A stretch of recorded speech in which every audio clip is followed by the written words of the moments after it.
Alors on va faire le bilan du TP sur les spectres de la lumière et on va en profiter en fait pour... Donc on va apprendre la correction en fait finalement atelier par atelier. Donc sur l'atelier 1, vous deviez observer le spectre issu d'une lampe au sodium. Donc je vous ai mis ici le spectre théorique qu'on est censé obtenir. Je crois que certains d'entre vous ont réussi à avoir peut-être d'autres raies en plus de ces deux raies là.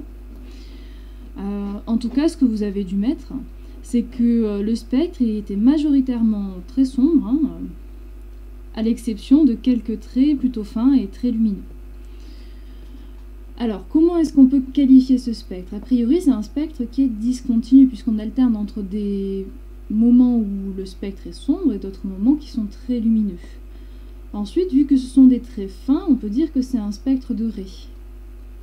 Et enfin, c'est un spectre d'émission, parce que la lumière provient directement, en fait, du gaz qui a été excité électriquement. Ici, le gaz qui a été excité électriquement, c'est le sodium. Et donc, on prend la lumière qui ressort du sodium excité, on la disperse à l'aide du prisme, et on obtient le spectre de ray d'émission suivant.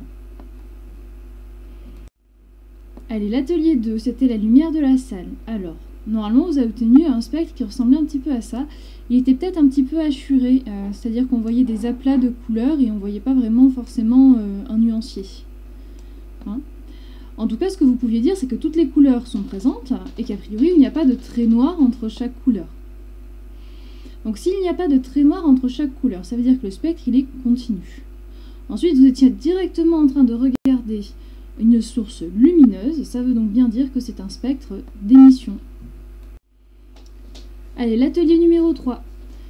Sur l'atelier numéro 3, vous deviez choisir entre une des deux solutions qui étaient proposées, celle qui était de couleur magenta, qui était le permanganate de potassium, et celle qui était de couleur cyan, qui était le sulfate de cuivre. J'ai pris comme exemple celle du permanganate de potassium. Si vous avez choisi celle du sulfate de cuivre, normalement, les conclusions sont assez similaires. Déjà, ce qu'on peut voir, c'est que la source lumineuse, c'était le rétroprojecteur. Hein. Donc vous aviez une lumière blanche qui traversait votre solution, et ensuite seulement, cette fois-ci, ce n'était pas à l'aide d'un prisme, mais à l'aide d'un réseau, on arrivait à décomposer la lumière.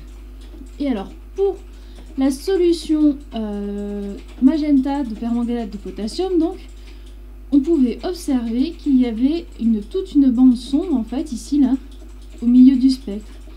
Cette bande sombre, en fait, elle vient remplacer le jaune et le vert. Le jaune et le vert ont disparu. Il ne reste que les couleurs qui composent le magenta, c'est-à-dire le rouge et le bleu. Pour le qualifier, ce spectre, on ne peut pas dire que ce soit un spectre continu, puisqu'il y a une bande sombre, donc c'est un spectre plutôt discontinu.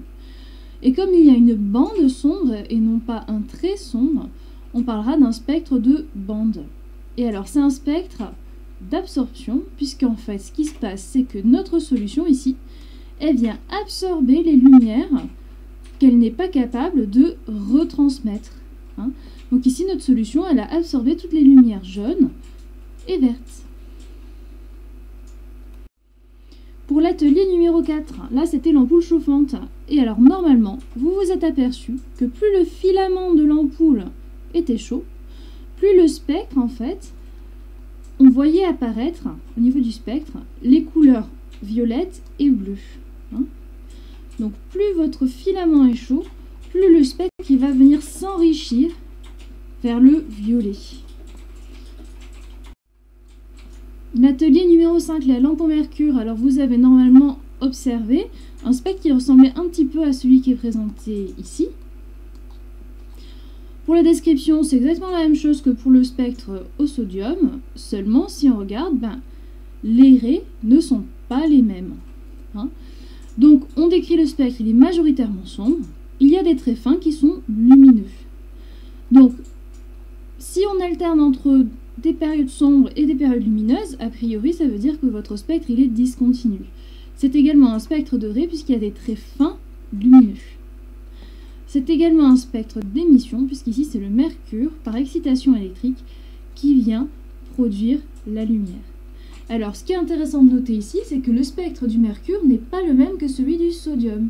En fait, en fonction du gaz que l'on vient exciter, on obtiendra un spectre différent. Chaque gaz a son propre spectre de raies.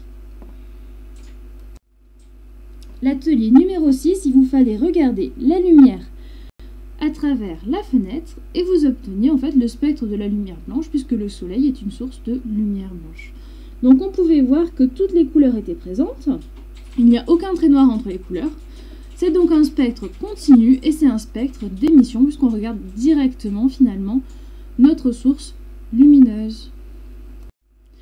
Pour faire un bilan en fait, au cours du TP, vous avez vu qu'il existait des spectres d'absorption avec par exemple les solutions de permanganate de potassium et de sulfate de cuivre, et qu'il existait également des spectres d'émission. Alors la grande différence entre les deux, c'est que les spectres d'absorption, on a une source lumineuse et on vient placer quelque chose sur le trajet de la lumière. Une partie de la lumière est alors absorbée et quand on fait le spectre de cette lumière, on obtient un spectre qui est incomplet. On dit qu'une partie de la lumière a été absorbée et donc c'est un spectre d'absorption. Pour le spectre d'émission, en fait, on va venir regarder directement notre source lumineuse sans qu'il y ait en fait finalement d'obstacle. Le spectre obtenu, il peut être de plusieurs sortes. Soit vous obtenez un spectre de raies, c'est-à-dire un ensemble sombre à part seulement quelques traits très fins. Soit vous avez un spectre continu. À ce compte-là, il n'y a aucune partie sombre sur votre spectre. On a également vu que parmi les spectres d'émission, le spectre d'émission d'un corps chaud, c'est-à-dire ça peut être une étoile, ça peut être le filament d'une ampoule, plus le corps il est chaud, plus le spectre il va être enrichi vers le violet. Maintenant, on va passer au cours. Donc pour le cours, je vais vous demander en fait de copier ce qu'il y a dans les encadrés à chaque fois. C'est-à-dire qu'on va passer au grand 3, les spectres de la lumière. Donc vous allez pouvoir noter, petit 1, définition. Le spectre d'une lumière, c'est le résultat de la décomposition de cette lumière à l'aide d'un prisme ou d'un réseau. On a vu qu'il existait deux grands types de spectres, les spectres d'émission et les spectres d'absorption. Je vous laisse faire pause pour finir de copier cette partie-là du cours. À présent, on va passer au petit 2, spectre d'émission et température. Et là, il vous suffit juste d'écrire que plus la température d'une source lumineuse est élevée, plus le spectre qu'elle émet sera enrichi vers le violet. Ici, je vous précise que ce sont des courtes longueurs d'onde. Le violet, c'est vers les 400 nanomètres, là où le rouge, c'est plutôt vers les 800 nanomètres. Et enfin, petit 3, spectre de raies d'émission. Et je vous dis du coup que ce type de spectre, il est constitué uniquement de raies lumineuses correspondant à un nombre limité de longueurs d'onde, c'est-à-dire que chaque trait correspond à une longueur d'onde bien spécifique. Ils sont obtenus par excitation électrique de certains gaz. En fait, ce qui se passe, c'est que vous avez le gaz qui est contenu dans une ampoule, on fait passer un courant électrique, ce courant électrique il vient exciter le gaz, et le gaz, s'il veut se désexciter, il n'a d'autre choix que d'émettre de la lumière, et il n'est capable d'émettre qu'un certain type de lumière. Il n'est capable d'émettre finalement que des raies bien spécifiques. Il se trouve que chaque type de gaz ne pourra émettre qu'un certain nombre de raies bien spécifiques d'une certaine longueur d'onde. Et en fait, ça va correspondre finalement un peu à sa carte d'identité. Donc ici, là, vous avez la carte d'identité du cuivre, la carte d'identité du barium, du strontium, du calcium. Et en fait, à chaque fois qu'on va regarder le spectre d'émission d'un gaz, on va pouvoir l'identifier. Et donc, je vous laisse copier ce qu'il y a dans l'encadré. Chaque élément chimique possède son propre spectre de raies qui le caractérise et permet de l'identifier. C'est tout pour le cours pour aujourd'hui. On se retrouve demain.